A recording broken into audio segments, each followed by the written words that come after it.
Hi friends, আমরা এর আগের একটা ভিডিওতে আমরা শেলিকে নিয়ে চর্চা করছিলাম। পিবি শেলিতে এই লকডাউনের পরিস্থিতিতে বাড়িতে বসে একটু সাহিত্য চর্চা করার সুযোগ আমরা পেয়েছিলাম। তো সেখানে আমরা ওয়েস্ট উইন্ড পড়বার কিছু আগে পিবি শেলি সম্পর্কে বিভিন্ন কথাবার্তা আমরা একটু জেনে নিয়েছিলাম। শেলির বিভিন্ন লেখার বৈশিষ্ট্য বা ওয়েস্ট উইন্ডের কবিতার যে প্রেক্ষাপটগুলো কম বেশি একটু জানা গেছে। তো আজকের এই ভিডিও যেহেতু অনেক বড় কবিতা এটা, তো 5টা স্ট্যাঞ্জা আছে এবং প্রত্যেকটা স্ট্যাঞ্জায় খুবই গুরুত্বপূর্ণ। সেই জন্য আমরা ভেঙে ভেঙে পাট পাট করে আজকে একটু প্রথমে স্ট্যাঞ্জার দিকে একটু ফোকাস করবার চেষ্টা করি। আমরা একটু আলোচনা করি। আলোচনা মানে আমি যেটুকু বুঝেছি এই স্ট্যাঞ্জা পড়ে সেটুকু আমি শেয়ার করছি। কারোর কোনো মতামত থাকলে তারাও শেয়ার করবে, আমিও জানতে পারবো। যাই হোক, কবিতার সরাসরি টেক্সটে চলে আসি। কবিতাটা হচ্ছে একটা ode to the west wind. আমরা দেখব, আমরা সরাসরি কবিতাতেই চলে আসছি ব্যাখ্যাতে। এটা একটা ওড, তো ওডের বিভিন্ন ফিচার্স আছে, সেটা আমরা আলোচনা করেছিলাম আগে। তো সেখানে আমরা দেখি প্রথমেই তিনি বলছেন, ও ওয়াইল্ড ওয়েস্ট উইন্ড। কবিতার বিষয় ব্যাকগ্রাউন্ডের এক লাইন একটুখানি রিপিট করে নিই। ওয়েস্ট উইন্ড হচ্ছে একটা powerful force, powerful natural force. কবি সেই পাওয়ারফুল ন্যাচারাল ফোর্সের প্রতি আবেদন রেখেছেন।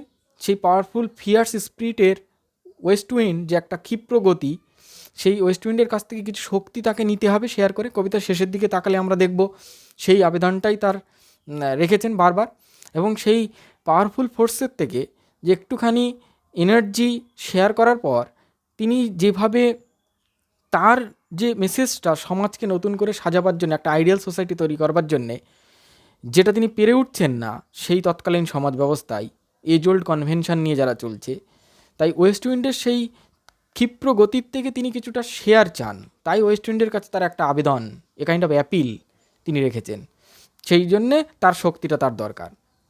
আমরা দেখব প্রত্যেকটা স্ট্যাঞ্জাকে আমরা স্পেসিফিক ওয়েতে ভাগ করতে পারি। প্রত্যেকটা স্ট্যাঞ্জা, ফার্স্ট স্ট্যাঞ্জা আমরা যদি ভাবি West wind, first second third প্রত্যেকটা স্ট্যাঞ্জা, ফার্স্ট স্ট্যাঞ্জা আমরা দেখব West winds activities on land describe করা হয়েছে। সেকেন্ড স্ট্যাঞ্জাতে আমরা দেখব West winds activity on sky or air, উপরে আকাশে বাতাসে, সেটা বর্ণনা করা হয়েছে আমরা দেখব। অ্যান্ড থার্ড স্ট্যাঞ্জের দিকে যদি আমরা তাকাই, দেখব West winds activity on watery land বা অ্যাকোয়াটিক ওয়ার্ল্ডে, মানে সমুদ্রের উপরে তার অ্যাক্টিভিটিগুলোকে দেখানো হয়েছে। এবং কনসিকুয়েন্টলি বলে রাখি, প্রত্যেকটা স্ট্যাঞ্জাতে, ইচ স্ট্যাঞ্জাতে, তার প্রত্যেকটা স্ট্যাঞ্জাতে আমরা দেখব যে ওয়েস্ট উইন্ডকে সামহাও একটা ডুয়াল ফাংশান দেওয়া হয়েছে। Dual function means west wind, ওই যে ফার্স্ট স্ট্যাঞ্জার last line, destroyer and preserver, west wind নাকি বোধ ডিস্ট্রয় করে অ্যান্ড প্রিজার্ভ করে। এই দুটো টার্ম যে তাকে দেয়া হয়েছে, তিনটে স্ট্যাঞ্জাতে আমরা খোঁজবার চেষ্টা করব অনেকটা আমাদের সুবিধার জন্যে। বিভিন্ন কোশ্চেন অ্যান্সার যে পরীক্ষাতেই আসুক না কেন, যে আমরা সেইগুলো নিয়ে আমরা, যেমন স্কুল সার্ভিসে এমসিকিউ থাকে, প্রত্যেকটা এক্সপ্রেশনকে গুরুত্ব দিতে হয়। গ্র্যাজুয়েশনের যাদের আছে তাদের ব্রড কোশ্চেন থাকে বা এক্সপ্লেনেশন লিখতে হয়, নানান রকমভাবে আমরা দেখব। তো প্রথমে আমরা আসি প্রথম লাইনে, ও ওয়াইল্ড ওয়েস্ট উইন্ড। প্রথম যে এক্সপ্রেশনটাই আমরা তাকিয়ে দেখি, ওয়েস্ট উইন্ডের প্রতি একটা আবেদন, ode, a kind of address করা হয়েছে ওয়েস্ট উইন্ডকে। The breath of autumn's being. West wind অবশ্যই একটা পাওয়ারফুল ফোর্স, পাওয়ারফুল একটা ঝোড়ো বাতাস সেই ওয়েস্ট উইন্ড। এবং সেই ওয়েস্ট উইন্ডকে প্রথম লাইনে তিনি কি বলছেন, thou breath of autumn's being. West wind কখন হয়, তার যে আউটকাম, সিজনাল আউটকামটা কখন, অটাম সিজন। সেই অটাম সিজনে যখন ওয়েস্ট উইন্ড প্রভাবিত হয়, একটা তীব্র বাতাস বয়ে চলে পরিবেশের মধ্য দিয়ে, তাহলে অটাম ঋতু, সেই অটাম ঋতুতে ওয়েস্ট উইন্ড হয়। কবি এখানে কল্পনা করছেন দাও ব্রেথ অফ অটামস বিইং, যেহেতু এটা অটাম সিজনে হয়, তাহলে autumn is a creature here, এবং the season autumn is a huge creature, যার ব্রিদিংটাই হচ্ছে the force of west wind. এটাই আমরা দেখব কবিতার প্রথম লাইনের এক্সপ্রেশনেই তিনি কিন্তু এটা বললেন। ওয়েস্ট উইন্ড যেহেতু এতটা ক্ষিপ্র গতি তার, আর যেহেতু সে অটামে হয়, তাই অটামের ব্রেথ, সে অটামের শ্বাস প্রশ্বাস, ব্রিদিং, তাহলে ওয়েস্ট উইন্ডের ক্ষিপ্রতা যদি এত হয়, অটাম ঋতুটাও নিশ্চয়ই একটা বড়। আমরা দেখব, বলছে দাও তুমি, ওয়েস্ট উইন্ডকে বলছে, ওয়েস্ট উইন্ডের প্রতি তার প্রশস্তি বর্ণনা করছে। Thou from whose unseen presence the leaves dead are driven. তুমি নিজে অদৃশ্য থাকে, ওয়েস্ট উইন্ড যখন প্রভাবিত হয় আনসিন থাকে, বাতাসকে কে দেখতে পায়, উইন্ড বিকামস আনসিন, ইনভিজিবল। আর সেই আনসিন প্রেজেন্সেই তুমি কি করো, লিপস ডেড, যে সমস্ত পাতাগুলো লিপস ডেড মানে মৃত পাতা, শুকনো পাতা, সেইগুলো নাকি এক জায়গা থেকে অন্য জায়গায় উড়িয়ে নিয়ে যাও। স্বাভাবিকভাবে আমরা যদি দেখি, যদি ঝড় হয়, যখন গাছের পাতা যখন নিচে পড়ে থাকে বা গাছের যে সমস্ত শুকনো পাতাগুলো আছে, ঝড়ের ওই তীব্র বেগে হাওয়াতে এক জায়গা থেকে অন্য জায়গায় পাতাগুলো উড়ে যায় এবং বাতাসে যখন পাতাগুলো উঠতে থাকে একটা অন্যরকম দৃশ্য আমরা দেখতে পারি। আর সেই দৃশ্যটাকে কবি তার কবির ভাষায়, পোয়েটিক ল্যাঙ্গুয়েজে তিনি একটা সিমিলি ব্যবহার করে কি সুন্দর একটা মাত্রা দিয়েছেন। আমরা যদি একটু তাকাই দেখব, লাইক ঘস্ট ফ্রম অ্যান এনচেন্টার ফ্লিং। মনে হবে যেন এখানে একটা ইমেজ তিনি তুলে ধরেছেন সিমিলির মধ্য দিয়ে। লাইক ঘস্ট, যেমন ভূতেরা পালায় তেমন ডেড লিপসরা পালাচ্ছে। ডেড লিপসরা উড়ে যাচ্ছে কার হাওয়াতে, ওয়েস্ট উইন্ডের ফোর্সে। আর ভূত পালায় কার ভয়তে, এনচেন্টার, ফ্লিং ফ্রম অ্যান এনচেন্টার মানে ম্যাজিশিয়ান, ওঝা যাকে বলা, যে ঝাড়ফুঁক করে, ভূত তাড়ায় যে। তাহলে ভূত দৌড়াচ্ছে, পালিয়ে যাচ্ছে ওঝার ভয়ে, তেমনটা ওয়েস্ট উইন্ডকে ভয় পাচ্ছে, ডেড লিপসগুলো পালিয়ে যাচ্ছে, মানে তাদেরকে এরকম একটা চিত্র তিনি কল্পনা করেছেন। নিশ্চয়ই তার একটা তাৎপর্য আছে। তাহলে প্রত্যেকটা লিপস ডেড হয়ে গেছে, এই লিপস ডেড। আর ভূত নিশ্চয়ই আমরা যদি সিম্বলিক্যালি মিনিংটাকে ধরবার চেষ্টা করি, অবশ্যই আমরা বলতে পারি যে ঘস্ট একটা অমিনাস ফোর্স বলা যায়, একটা অমিনাস এলিমেন্ট, অশুভ জিনিস সমাজ ব্যবস্থায়। যে ভূত একটা অবাস্তব জিনিস, অ্যাবসার্ডিটি, বাস্তবে অস্তিত্বই নেই। আর অস্তিত্ব থাকলেও সেগুলো কুসংস্কার, সুপারস্টিশনস বা একটা খারাপ কিছু যদি আমরা এইভাবে ধরি। তাহলে ঘস্ট যেমন ভূতের ভয়তে পালাচ্ছে, ঠিক ঘস্টের সঙ্গে তুলনা করা হয়েছে ডেড লিপসগুলো। তাহলে সমাজের সমস্ত কিছু যেন একটা ডেড লিপসে পরিণত হয়েছে, তাদেরও পালিয়ে যাওয়ার সময় হয়েছে। প্রত্যেকটা জিনিস সমাজে যেগুলো অকেজো, এজোল্ড কনভেনশন, প্রত্যেকটা জিনিস তারা প্রত্যেকেই তাদেরকে পালিয়ে যেতে হবে কারণ ওয়েস্ট উইন্ড এসেছে, এইরকম একটা মিনিং ধরতে পারি। আবার এরকমও ধরতে পারি, যেমন ঘোস্টরা ভূতের ভয়তে পালায়, প্রত্যেকটা মানুষ সেই সময়কার ইউরোপিয়ান কন্টিনেন্টে after French revolution and industrial different রিভলিউশনের ফলে প্রত্যেকটা মানুষের মধ্যে যে একটা ভীত সন্ত্রস্ততা তৈরি হয়েছে due to superstition, corruption, injustice, evils in the society, যে অনিশ্চয়তা মানুষের মনে তৈরি হয়েছে, প্রত্যেকটা মানুষ তারা ভীত সন্ত্রস্ত সমাজের এই পরিস্থিতিতে। আমরা দেখব ইয়োলো, পরের লাইনে দেখব ইয়োলো অ্যান্ড ব্ল্যাক অ্যান্ড পেল অ্যান্ড হেকটিক রেড। এইরকম এই যে চারটে এক্সপ্রেশন তিনি ইউজ করেছেন, পেস্টিলেন, স্ট্রিকেন, মাল্টিটিউড, যেন মহামারী লেগেছে।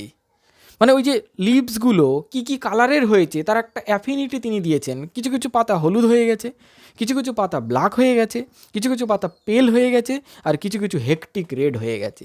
প্রত্যেকটা এক্সপ্রেশনই যদি আমরা তাকাই দেখব, এই এক্সপ্রেশনগুলো যেন একটা kind of desolation, destruction, devitalization, kind of jaundice, এই রকমের প্রতীক। হলো লাস্ট ফেজ। ব্ল্যাক, এটাও কিন্তু বিমর্ষতা। পেল অ্যান্ড হেকটিক রেড, মানে যে লিভসগুলো ডেড বলছে তাদের প্রত্যেকটা জিনিস আর নেওয়ার মতো নেই। They have lost their vigour and vitality. তাদের সমস্ত নির্যাসকে হারিয়ে ফেলেছে, তাদের দিয়ে আর কিছু হবে না, তাই তাদেরকে ওয়েস্ট উইন্ড উড়িয়ে নিয়ে যাচ্ছে। তার মানে কি, সেই তৎকালীন সমাজ ব্যবস্থায় যে সমস্ত এজোল্ড কনভেনশন, পুরনো পন্থা, আমরা গতদিন আলোচনাও করেছিলাম যে শেলি বিভিন্ন বিষয়ের প্রতিবাদ করতেন বলে শেলিকে অক্সফোর্ড ইউনিভার্সিটি থেকে এক্সপেল করা হয়েছিল। তার নেসেসিটি অফ অ্যাথিজম ওয়ার্কের মধ্য দিয়ে তিনি কিছু প্রকাশ করেছিলেন। তো সেই প্রতিবাদ করার জন্য তাকে এক্সপেল করা হয়েছিল। তাই সভ্যতা চলবে পুরনো পন্থাতেই, কিন্তু ইয়ং জেনারেশান, শেলির মতো যারা রিবেলিয়াস, তারা সেটাকে মেনে নিতে চাননি। তাই এই যে সমস্ত পাতাগুলো সিমিলারলি যাদের দিয়ে আর কিছু হবে না, তাই তাদের অপসারণই একমাত্র পথ, তাই তাদেরকে চলে যেতে হবে। এবং আমরা এই যে আরও সিগনিফিক্যান্টলি আমরা দেখব এই যে ইয়েলো, ব্ল্যাক, পেল অ্যান্ড হেকটিক রেড প্রত্যেকটা কালারই কিন্তু ইউরোপিয়ান কন্টিনেন্টের বিভিন্ন সম্প্রদায়, রেস, জাতিকে কিন্তু ইমপ্লাই করে। যদি আমরা দেখি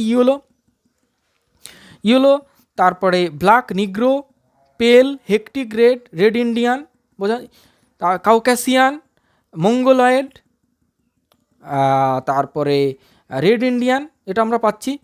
তাহলে এই যে ইউরোপিয়ান কন্টিনেন্টের যে বিভিন্ন রকমের রেসিয়াল ফ্যাক্টরগুলো, সেগুলোও কিন্তু এই কালারের মধ্যে দিয়ে তুলে নিয়ে আসা হয়েছে, আমরা দেখব। বলছে, ও দাও, ওয়েস্টউইন্ডকে তিনি বলছেন, তুমি who chariotest to their dark wintry bed. West wind কী করছে? হু চ্যারিওটেস্ট, তুমি নাকি রথে করে নিয়ে যাচ্ছ, to their dark wintry bed, কাদেরকে রথে করে নিয়ে যাচ্ছ? শিটগুলো, যে শিটগুলো উইংড শিট, এক্সপ্রেশনটা কিন্তু খুব ইম্পর্টেন্ট। আবারও বলি, তুমি ও দাও হু চ্যারিওটেস্ট দি উইং seeds to their dark wintry bed. যদি এইভাবে আমরা পড়ি, মিনিংটা আরও ক্লিয়ার হবে। তাহলে ওয়েস্টউইন্ড নাকি সেই সমস্ত বীজগুলোকে, যে বীজগুলো পড়েছিল সেই বীজগুলোকে যেন ওয়েস্টউইন্ড রথে করে বয়ে নিয়ে যাচ্ছে, নিয়ে গিয়ে কি করছে? Two their dark wintry bed, wintry মানে একটা শীতল, তাদের বিছানাতে, অন্ধকার বিছানাতে সেই বীজগুলোকে রেখে দিয়ে যাচ্ছে। ওয়েস্টউইন্ড যখন প্রভাবিত হচ্ছে, তার গতিপথে যে আসছে, পাতা, বীজ যাই আসছে, তাদেরকে উড়িয়ে এক জায়গা থেকে অন্য জায়গায় নিয়ে যাচ্ছে। তাই দি ইমাজিনেশন অফ দি পোয়েট এইটা ভাবছে যে ওয়েস্টউইন্ড কী করছে, ওই বীজগুলো, যে বীজগুলো পড়ে রয়েছে তার গতিপথে, সেগুলোকে এক জায়গা থেকে অন্য জায়গায় নিয়ে যাচ্ছে। আর বীজগুলো যখন ওয়েস্টউইন্ড বয়ে নিয়ে উড়িয়ে নিয়ে যাচ্ছে, আমরা তো কেউ ওয়েস্টউইন্ডকে দেখতে পাচ্ছি না যে বীজগুলো কীভাবে উড়ে যাচ্ছে। আমরা কবির ওই পোয়েটিক ইমাজিনেশনের মধ্য দিয়ে যদি এইভাবে ভাবি যে বীজগুলো যেন হাওয়ায় উঠছে, মানে তাদের ডানা আছে, পাখির যেমন ডানা আছে, সিডেরও নাকি সেরকম ডানা আছে, বীজেরও ডানা আছে, তাই বীজগুলো যেন ডানায় উড়ে উড়ে যাচ্ছে, এই রকম ব্যাখ্যা যদি আমরা উইং শিডে করি, এরকম একটা ব্যাখ্যা আমরা করতে পারি।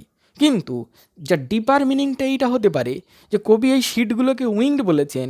দি ওয়ার্ড উইংড মিনস পোটেনশিয়ালিটি, মানে যে বীজগুলো পড়েছিল সেই বীজগুলোকে ওয়েস্টউইন্ড এক জায়গা থেকে অন্য জায়গায় নিয়ে গিয়ে তার সেই বীজ বপন করে যে জায়গাটাতে, সেই রকম একটা শীতল বিছানাতে বীজগুলোকে তিনি রেখে দিচ্ছেন, ওয়েস্টউইন্ড রেখে দিচ্ছে, এবং সেখান থেকে আবার ওই বীজগুলোর যেহেতু পোটেনশিয়ালিটি আছে, মানে still they have the power of germination, তাদের অঙ্কুরোদ্গমের ক্ষমতা আছে, তারা সেই বীজ থেকে আবার নতুন প্লান্ট তৈরি করতে পারে। আর নতুন প্লান্ট তৈরি করবে তার ইঙ্গিতে কিন্তু এই স্ট্যান্ডার শেষে দিয়েছে। দেখো, যদি আমরা একটুখানি তাকাই যে আচ্ছা, একটু পড়তে পড়তে যাই, দেখা যাবে। তাহলে উইং শিট এক্সপ্রেশনটা কিন্তু খুবই গুরুত্বপূর্ণ। উইং শিট এক্সপ্রেশনটা এক্সপ্রেস করে the seeds still have the potentiality for germination, আমরা দেখব। এবং সেই যে উইন্ট্রি বেড, বীজগুলো যখন আমরা যদি কৃষিকাজ জানি, সেই কৃষিকাজের প্রসেসটা যদি আমরা দেখি, যে বীজগুলো প্রথমে একটা বীজ খোলা বলে একটা জায়গাতে বীজগুলোকে বপন করতে হয়, বপন করার পরে সেখান থেকে আস্তে আস্তে চারা হয়, তারপরে ওগুলোকে আস্তে আস্তে আবার ছড়িয়ে দিতে হয় বড় জমিতে। তো এই যে প্রসেসটা, তো প্রথমে ওয়েস্টউইন্ড সেই কাজটাই করেছে যেমন একটা কৃষক যেটা করে, বীজগুলোকে প্রথমে বীজ খোলায় ঠান্ডা শীতল বিছানাতে, মানে মাটির নিচে তাদেরকে রেখে দিতে হয়, তারপরে স্প্রাউটিং হয়ে জার্মিনেশন হয়, নতুন গাছ হয়, তারপরে সেগুলোকে বপন করতে হয় স্প্রেডলি, আমরা দেখব। তাই বলছে হোয়ার দে লাই, ওই যে উইন্ট্রি বেডে, হোয়ার মানে উইন্ট্রি বেডে, যদি এক্সপ্রেশন এমসিকিউ করা হয়, where they lie, where means the wintry bed, the bed of seed, সেই লাই কোল্ড অ্যান্ড লো, ঠান্ডা ওয়েদার, মাটির নিচে, এবং লো মানে এখানেই বলছে আন্ডারগ্রাউন্ড, এক্সপ্রেশনে পেয়ে যাচ্ছি আমরা। তারা সেখানে প্রত্যেকেই ছিল each like a corpse, dead বডির মতো, উইদিন ইটস গ্রেভ, প্রত্যেকের সমাধি ক্ষেত্র হিসাবে তুলনা করা হয়েছে ওটাকে। সেই সমাধির ক্ষেত্রেতে প্রত্যেকেই রয়েছে, প্রত্যেকটা ইচ সিডকে বলা হয়েছে যেন একটা কর্পসের মতো, যে যার বিছানায় শুয়ে আছে চিরন্তন, গ্রেভে। আনটিল, তারা কতক্ষণ শুয়েছিল? যতক্ষণ না পর্যন্ত thine azure sister, thine মানে তোমার মানে ওয়েস্টউইন্ডের, তোমারই অ্যাজ ইউর সিস্টার মানে blue sister of the spring, সিজনটা ছিল ওয়েস্টউইন্ড বইছিল অটাম, আর ঠিক তার ওয়েস্টউইন্ডের সিস্টার, উইন্ডের সিস্টার উইন্ড হবে, ওয়েস্টউইন্ডের সিস্টার কি হবে? স্প্রিং উইন্ড, জেন্টেল উইন্ড, যেটা স্প্রিংয়ে হয়। ওয়েস্ট উইন্ড কখন হয়? পার্থক্যটা কোথায়? ওয়েস্ট উইন্ড কখন হয়? অটামে হয়। আর স্প্রিংয়ে যে বাতাসটা হয় জেন্টেল ব্রিজ, সফট ব্রিজ, সেটা হয় স্প্রিংয়ে। সেই বসন্ত যখন আসবে, মানে অটাম কেটে গিয়ে পার হয়ে গিয়ে সাইক্লিক অর্ডারে যখন স্প্রিং আসবে, স্প্রিংয়ের যখন জেন্টেল ব্রিজ, সুন্দর বাতাস যখন আসবে, তখন দাইনা যে sister of the spring shall blow, যখন পৃথিবীর উপর দিয়ে বয়ে যাবে, her clarion over the dreaming earth, পৃথিবী যখন শীতগুম থেকে উঠবে, ড্রিমিং আর্থ, পৃথিবী যখন ড্রিম থেকে উঠবে, মানে যখন এই যে রিসাইক্লিক প্রসেস যদি আমরা ভাবি, অটামের পরে উইন্টারের পরে আবার যদি আমরা ধরলাম সামার, স্প্রিং, এই যে রিসাইক্লিং প্রসেস হবে, কখনো শীত, কখনো গরম, কখনো উইন্টার, এগুলো ডিকে, ডিসোলেশন, ডিস্ট্রাকশনের প্রতীক, আমরা যদি সিজনাল সিকেল ধরি। আবার সামার, স্প্রিং, এগুলো হচ্ছে যেন প্রাণীর স্পন্দন, মানুষ আনন্দ ফুর্তি করবে, নতুন ফুল গাছ, নতুন ফুল ফল ফুটবে, যে স্প্রাউটিং হবে। তাই এইভাবে যদি আমরা ধরি সামার, স্প্রিং, এগুলোকে যদি ক্রিয়েশন ধরি, তাহলে পৃথিবী ঘুমাচ্ছিল এতক্ষণ, বা ওই যে বীজগুলো এতদিন মাটির নিচে ঘুমিয়েছিল, ড্রিমিং আর্থ, যদি আমরা প্রত্যেকে ধরি, তারপর ওই যখন স্প্রিং উইন্ড আসবে, তারা তখন আবার জেগে উঠবে, যে ডিউ টু জার্মিনেশন, তার জার্মিনেশন পাওয়ার ছিল, তারা স্প্রাউটিং করেছে আবার, and feel,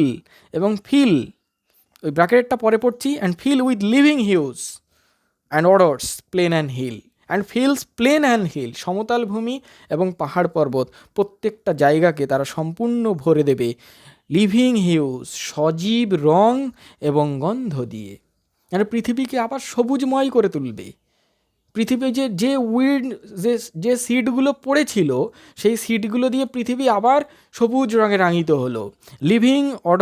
living hues and odours, plain and hill, শুধুমাত্র সমতল ভূমি নয়, পাহাড় পর্বতের উপরেও সবুজায়ন হবে, নতুন করে পৃথিবী আবার সবুজ রঙে রাঙিত হবে। আমরা দেখব সেই কবিতাতে তিনি সেই কথাগুলো যখন তিনি বলছেন, তাহলে যে শিটগুলো পড়েছিল ডেড বডির মতো, স্প্রিংয়ের উইন্ড আসার পরে তারা স্প্রাউটিং হয়ে আবার নতুন করে সেইগুলো দিয়ে নতুন গাছ তৈরি হয়েছে, পৃথিবী আবার সবুজে ভর্তি হয়ে গেছে। এবং এই যে টোটাল প্রসেসটা কেমন হয়েছে, ওই স্প্রিং উইন্ড আসার ফলে বীজগুলো থেকে আবার গাছের চারা বেরিয়েছে আমরা দেখতে পাচ্ছি। সেই ডেসক্রিপশনটা তিনি কেমনভাবে বর্ণনা করেছেন? Driving sweet birds like flocks to feed in the air. Driving sweet birds, বিভিন্ন সুন্দর সুন্দর কুড়িগুলো, যেমন ওই যে বাতাসে কুড়ি, যখন গাছে ফুলের কুড়ি ফোটে, সুমিষ্ট বাতাসে স্প্রিংয়ের, তারা কীভাবে মাথা দুলিয়ে দুলিয়ে আনন্দ করে। তাই driving sweet birds like flocks to feed in the air. যদি আমরা ফ্লক অফ শিপের কথা যদি ধরি, যে একজন এই ফ্লক অফ বার্ডসই ধরি, এই ফ্লক অফ বার্ডস, পাখিরা বাতাসে এই বসন্তকালে বিভিন্ন রকমভাবে কীভাবে সুমিষ্ট কণ্ঠস্বরে তারা গান করে, গাছের ডালে বসে বাতাসের হাওয়া খায়, সুন্দর ঝোড়ো বাতাস নয়, spring wind, gentle bridge, blue sister, মানে সফট একটা আরামদায়ক বাতাস, সেই ফুরফুরে বাতাসটা যখন পাখিরা উপভোগ করে, যেমন ফ্লক অফ বার্ডস তারা যেমন ওই বাতাসটাকে খায়, ঠিক সেই রকমভাবেই এই সুইট বার্ডগুলোও স্প্রিংয়ের ওই সুন্দর বাতাসটাকে তারা যেন ক্যাপচার করছে, এইরকমভাবে আমরা বর্ণনা করতে পারি। আবার এরকম ফ্লক্স, এই শব্দের মধ্য দিয়ে এইভাবেও আমরা কল্পনা করতে পারি যে ফ্লক্স অফ শিপ যদি এইভাবে ধরি, ক্যাটেল, তারা যেমন গ্রেজিং করে স্প্রিংয়ের ওই সুন্দর বাতাসে, তারা যেমন এইভাবে ফ্লক্স শব্দের মধ্য দিয়ে যদি আমরা উদাহরণ দিয়ে যদি একটু বোঝবার চেষ্টা করি, গ্রেজিং করে, ঠিক সেই রকমই এই সমস্ত যে সমস্ত নিউ প্লান্ট, স্যাপলিংসগুলো যেগুলো গজিয়ে উঠেছে স্প্রিংয়ের ওই নরম বা আরামদায়ক বাতাসের, তারা মাথা দোলাচ্ছে, তাদের এনজয়মেন্টটাও অনেকটা ওই রকম স্প্রিং উইন্ডে। আমরা আসি, বলছে with living hues and odours plain and hill আবার নতুন করে ভরে ওঠে, এবং এই সমস্ত কাজই কিন্তু ওয়েস্ট উইন্ড করে চলেছে। এবং তারপরে তিনি বলছেন ওয়াইল্ড স্পিরিট, তিনি আবারও রিপিট করেছেন শব্দটা ওয়াইল্ড। ওয়েস্ট উইন্ড নিশ্চয়ই ওয়াইল্ড, অবশ্যই ওয়াইল্ড স্পিরিট, যে কিনা হুইচ আর্ট মুভিং এভরিহোয়ার, যে তুমি সব জায়গায় ঘুরে বেড়াচ্ছ। ওয়েস্ট উইন্ডকে একটা অমনিপোটেন্ট বলছে। ওয়েস্ট উইন্ড নতুন প্রাণের সঞ্চার করছে, পৃথিবীকে নতুন সবুজ করে তুলছে, এবং ওয়েস্ট উইন্ড এমন করছে যে একটা সিড পড়েছিল সেখান থেকে একটা জার্মিনেশন ঘটিয়ে পৃথিবীকে নতুন রঙে রাঙিয়ে তুলেছে। এবং ওয়েস্ট উইন্ড পুরনো জিনিস সমস্ত যা কিছু ছিল সেগুলোকে সব দূর করে দিয়েছে এক জায়গা থেকে এক জায়গায়, যেমন ডেড লিভসগুলোকে করে দিয়েছে। ওয়েস্ট উইন্ড একটা powerful force, the word moving everywhere, এবং সেই ওয়েস্ট উইন্ডকে তিনি বলছেন destroyer and preserver. West wind একদিক থেকে ডেস্ট্রয় করেছে, আমরা যদি তার ডিস্ট্রাকশনের মাত্রা দেখি, আমরা যদি তাকাবো সেই লাইনগুলোতে যেখানে ডেড লিভসগুলোকে এক জায়গা থেকে অন্য জায়গায় নিয়ে চলে গেছে, এটা তার ডিস্ট্রাকটিভ কোয়ালিটি, বা ওই শিটগুলোকে এক জায়গা থেকে অন্য জায়গায় নিয়ে গিয়ে মাটিতে রেখেছে ঠান্ডা বেডে তাদের, এটা তাদের destructive quality, that means transportation. এবং বাই দি আদার হ্যান্ড যদি আমরা ভাবি, ওয়েস্ট উইন্ড সেই বীজগুলোকে এক জায়গা থেকে অন্য জায়গায় নিয়ে গিয়ে তাদেরকে প্রিজার্ভ করে রেখেছে পারফেক্ট প্লেসে। সেই প্রিজার্ভেশনের ফলে সেখান থেকে by through the power of germination সেই শিটগুলো আবার নিউ প্লান্ট বা স্যাপলিং তৈরি করেছে, যেখান থেকে পৃথিবী, যেগুলো দিয়ে পৃথিবী আবার নতুন রঙে সেজে উঠেছে, লিভিং হিউজ অ্যান্ড অডোর্স দিয়ে পৃথিবীকে আবার নতুন করে সাজিয়ে তুলেছে। তাহলে ওয়েস্ট উইন্ডকে এখানে ডুয়াল ফাংশন দেওয়া হয়েছে। এবং শুধু এই স্ট্যান্ডাতেই নয়, আমরা দেখব সেকেন্ড অ্যান্ড থার্ড স্ট্যান্ডা, এটার জন্য একটা ওয়েস্ট উইন্ডের কমন ফিচার কবি আরোপ করেছেন, যে West wind both as a destroyer and preserver হিসেবে কাজ করেছে। নানান রকম রেফারেন্সিয়াল কোশ্চেন আমরা এখানে দেখতে পারি কবির ক্ষেত্রে, যে কি এমসিকিউ কোশ্চেনের ক্ষেত্রে আমরা যদি দেখি যে ওয়েস্ট উইন্ডের এই যে ডুয়াল ফাংশনকে তুলনা করা যায়, যে আমরা যদি লিটারেচারের অন্যান্য জিনিসগুলো যেখানে ডিস্ট্রাকশন এবং প্রিজার্ভেশন দুটো একসাথে আছে, আমরা যদি এইভাবে ভাবি যে টাইগার ল্যাম্প যে কবিতা আছে, উইলিয়াম ব্লেকের যে টাইগার ল্যাম্প কবিতাতে আমরা যদি একবার তাকাই, সংস অফ ইনোসেন্স এবং সংস অফ এক্সপিরিয়েন্স থেকে, যে টাইগার একটা ফিয়ার্স ক্রিয়েচার, সেই ফিয়ার্স ক্রিয়েচার সে এতটাই ক্ষিপ্র, সে কী করছে, তার এই ক্ষিপ্রতাটা, যে এই টাইগারও ক্রিয়েটেড বাই গড, ল্যাম্বও ক্রিয়েটেড বাই গড, একই ঈশ্বর দুজনকে সৃষ্টি করেছে, কিন্তু সেই গডের সেই দুটো ফরমেশান, যে ল্যাম্বকে টাইগার কী করবে, tiger is created not to eat the lamb but to save the life of innocent lamb. তাহলে গডের একই ডুয়াল ফরমেশনের মধ্য দিয়ে আমরা দেখব একজন ডেস্ট্রয়ার হিসেবে টাইগারকে প্রেজেন্ট করা হচ্ছে, আর প্রিজার্ভার হিসাবে সেখানে through the presentation of lamb রাখা হচ্ছে। আমরা যদি হিন্দু মিথোলজির কথা ভাবি, হিন্দু মিথোলজিতে আমরা দেখব ব্রহ্মা অ্যান্ড বিষ্ণু এই দুজন হচ্ছে প্রিজার্ভার হিসেবে কাজ করে, যেটা শেলি হিন্দু মিথোলজি সম্পর্কে তার আমাদের বায়োগ্রাফিতে যদি আমরা দেখি, কিছু কোয়াইট সাম ইন্টারেস্ট ছিল তার, সেখান থেকে ওই আইডিয়া ফরমেশন হতে পারে যে ব্রহ্মা অ্যান্ড বিষ্ণু প্রিজার্ভ করে হিউম্যান বিংকে, আর শিব যেটা লর্ড মহাদেব যদি আমরা বলি, তিনি কিন্তু ডেস্ট্রয়ার হিসাবে চিহ্নিত হন। তো ওয়েস্ট উইন্ডের জন্য অ্যাজ এ ডেস্ট্রয়ার, মানে as a lord Shiva destroyer, and Brahma and Vishnu west wind as a preserver, এটাও কিন্তু এখানে আমরা ভাবতে পারি লিটারি অ্যাফিনেশনের জন্যে। আবার আরেকটা যদি আমরা এইভাবেও ভাবি, যদি এটা অন্যরকমভাবে যাবে, যে আমরা যদি জেমস ইঞ্জের রাইডার্স টু দি সি নাটকটার দিকে একবার তাকাই, সেখানে আমরা দেখব যে এরকম একটা quite natural force sea, west উইন্ডের মতোই একটা ফিয়ার্স ফোর্স সমুদ্র, ওই আরন আইল্যান্ডের প্রত্যেকটা পিপুলকে তাদের খাদ্যের যোগান দেয়। মানে সি ইজ দি প্রিজার্ভার, কারণ সমুদ্রের মধ্য দিয়ে তাদেরকে যাত্রা করতে হয়, অন্য ল্যান্ডে গিয়ে বাণিজ্য করতে হয়, পয়সা আসে, তাদের ইনকাম হয়, এবং সমুদ্রের সি ফুডস বা ফিশিং করে তাদের এই সমস্ত পরিবারগুলো চলে। মানে sea is a kind of preserver to them, ও ধরে নেওয়া যায়। আবার সেই সি এর মধ্য দিয়ে আমরা দেখছি একের পর এক প্রাণ তাদেরকে হারাতে হয়েছে। মৌরিয়ার ছয়টা ছেলে, তার হাজব্যান্ডসের ফাদার একের পর এক সমুদ্রে মারা গেছে, সেই সি কিন্তু তাদেরকে কেড়ে নিয়েছে। তাহলে both sea is a destroyer and preserver হিসাবে কিন্তু রাইডার্স টু দি সিতে, জেমস ইঞ্জের রাইডার্স টু দি সিতে আমরা দেখতে পেরেছি। এখানে ওয়েস্ট উইন্ডের ক্ষেত্রেও আমরা কিন্তু তাই দেখলাম যে কোয়াইট একটু ডিফারেন্স আছে, অবশ্যই ডিফারেন্স আছে, প্রত্যেকটার পার্ট আলাদা আলাদা হয়। ওয়েস্ট উইন্ডের ক্ষেত্রে আমরা দেখব যে তিনি ওয়েস্ট উইন্ড কবি যেটা বর্ণনা করছেন, প্রিজার্ভার হিসাবে শিটগুলোকে যেমন তিনি রেখেছেন, আবার ডেস্ট্রয়ও করে নিয়ে এসেছিলেন, তারপরে প্রিজার্ভ করে নতুন করে পৃথিবীকে উপহার দিয়েছেন ওয়েস্ট উইন্ড। আমরা আমাদের পরের স্ট্যান্ডাতে দেখব West winds activity on air or sky, এই বর্ণনাটা আমরা আলোচনা করবো আমাদের নেক্সট ভিডিওতে। এই ভিডিওতে যদি কোনো কিছু এক্সপ্রেশনে কিছু কারো শেয়ার করা থাকে অবশ্যই করো, সেগুলো নিয়ে আমরা অবশ্যই ভালো লাগা থাকবে আমাদের। Thank you.